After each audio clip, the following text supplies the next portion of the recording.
ومعي في البلاطو فضيلة الشيخ شمس الدين الجزائري. فضيلة الشيخ أهلا بكم. أهلا سيدي. إذن كما تابعنا في هذا الموضوع، الحمد لله وعي كبير لدى كل الجزائريين وكذلك عند جل الشباب الجزائري ربما بالمخططات الدنيئة ضد الجزائر. الجزائر الحمد لله اللي تنعم بنعمة هي من أفضل النعم على الإنسان، نعمة الأمن ربما، وكما قلتها قبل قليل المسلم كيس فطن، والجزائري الحمد لله كيس فطن من كل هذه المخططات. أنا أحب نذكر هؤلاء الشباب اللي راهم استجابوا لنداءات الفيسبوك، يعني ناس مجهولة لا نعرفها أين هي ولا المواقع نتاعها ولا داخل الوطن ولا خارج الوطن، يديروا نداء للشباب بحجة غلاء الأسعار. باباك وجدك كان يقول: وعقدنا العزم أن تحيا الجزائر. عاهد ربي باش تحيا الجزائر، ممنوع تموت، ممنوع تتحرق.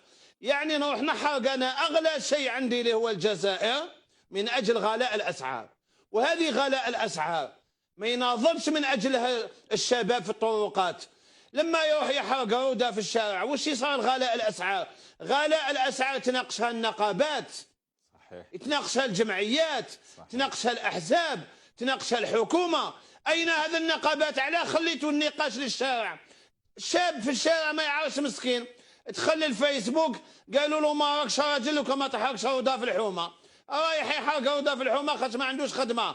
ولكن انا ننبه هؤلاء الشباب والله الذي لا اله الا هو، غير الناس لا يطبعكم للتخريب، هم اكبر المخربين اللي ما يحبوش للجزائر الاستقرار ولا الهدوء.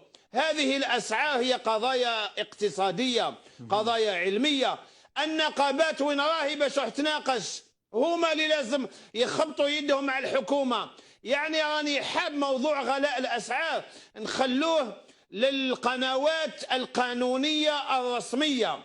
العلماء في المساجد، الائمه في المنابر لازم يبانوا اليوم، تدعيوا الشعب للتهدئه، لأن الأمن والأمان أغلى من غلاء الأسعار. الجزائر أغلى من غلاء الأسعار. أنا على جال كيلو عدس ولا كيلو بنان اللي ولا يسوى 52,000 نروح نحرق الجزائر؟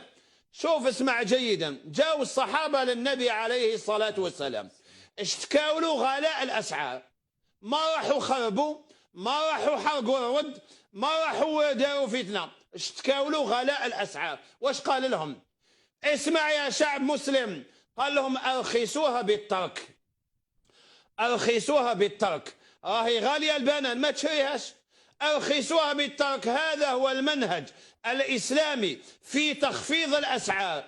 أما أني نخرج نخرب بلادي ومن بعد الصحافة العالمية تجعل من الحبة قبة، ومن بعد حابين يجيبوا لنا ربيع جديد بعد ما طفى الربيع في دول كثيرة من العالم، حابين يعاودوا يجيبوه للجزائر عن طريق الشباب الصغير يصدق الفيسبوك. والله الذي لا إله إلا هو، أنا اليوم انتحي للرجال والنساء اللي راهم ملؤوا الفيسبوك بالنداء إلى التهدئة والنداء إلى الأمن والنداء إلى وحدة الوطن.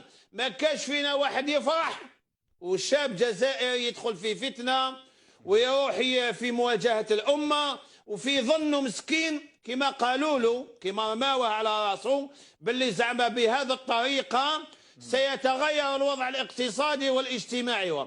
أنا أدعو النقابات باش تدخل على الخط، ما تخلوش المسألة هذه لعواطف الناس، لمشاعر الشارع. الناس لا تعرف كيف تجيب الحقوق نتاعها.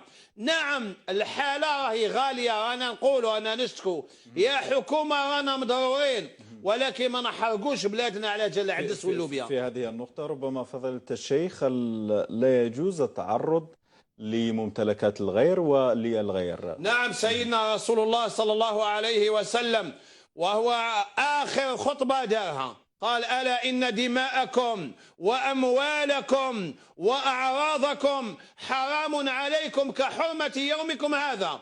وأنا راكم تعرفوني الله يشهد، أنا ما نشدش العصا من الوسط، ما راني مع الحكومة ولا راني مع الشعب، ولكن راني ضد التخريب. شدوا ولادكم، ما تخلوهمش يلعبوا بالجزائر. قادر الناس يطبعوهم، واحد يجيب نيه زعما يقول لك انا نغلق الطريق، ومن بعد يلتفوا حول الجمهور، ومن بعد تولي ثوره شعبيه، ومن بعد يجي النيطو ونولوا في مشاكل كبيره.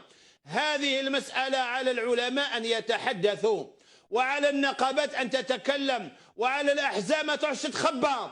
ماشي تجوا لنا في وقت الانتخابات باش ننتخبوا عليكم، ونهار الجزائر تكون تشحال تتخباو وما تبانوش. نعم. ألا إن دماءكم وأموالكم وأعراضكم حرام عليكم كحرمة يومكم هذا في بلدكم هذا. لا يجوز لأي مسلم يروح لواحد تاجر يغلق له الحانوت، يروحوا يحقروا هذوك أصحاب الحوانت الضعفاء الفقراء المساكين اللي عايش هو ومرته ولاده من الحانوت نتاعو. وأما البارونات الكبيرة اللي تحرك في الجزائر ساكتين عليها ولا يعرفها أحد. شكرا جزيلا لك فضيلة أدعو الناس إلى التهدئة. أنا حاب نكمل باش ربي يشهد علي. أنني ندعيكم إلى الهدوء وإلى التهدئة. ما تخلوا أي إنسان يخرب ماهيش وظيفة الأمن، ماشي وظيفة الشرطي وحده يروح يزقي على الشباب. أيما إنسان عنده كلمة في هذا البلد يروح يتدخل. الوالدين لازم يزقيوا على أولادهم، عسوهم وينهم يروحوا، واش من المواقع الفيسبوكية اللي راهم يدخلوا. تحيا الجزائر، وعقدنا العزم أن تحيا الجزائر ولن تموت إن شاء الله. إن شاء الله. ويجب أن نشكر الله على هذه النعمة الحمد لله. الكبيرة الحمد التي لله سيتغلب صوت العقل. نعم، تنعم بها الجزائر، وهي نعمة الأمن. وندعو الله كما دعا سيدنا إبراهيم عليه السلام، ربي يجعل هذا البلد آمنا. شكرا جزيلا. شكرا جزيلا.